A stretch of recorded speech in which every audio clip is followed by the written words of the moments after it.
cái môi em xin nào lên năm rồi lên gì lên lên năm này tốt nè mấy tê hết mà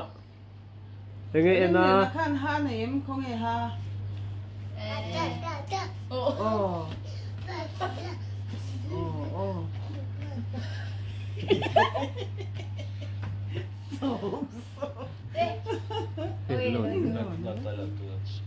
Nana tiệm Nana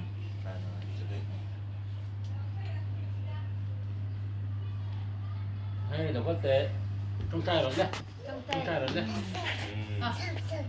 làm nó có thể làm tên thì rồi tên hay là anh đi trong trai đó so anh đi trong trai thì rồi đấy hay mình xin ra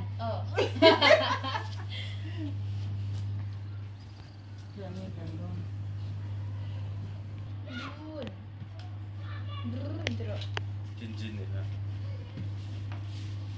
tại đâu khai loại gì nữa đâu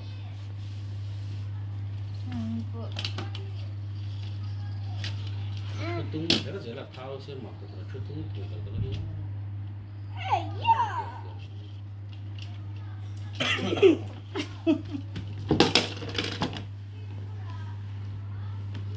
thu lệ đó nó bị tạ khan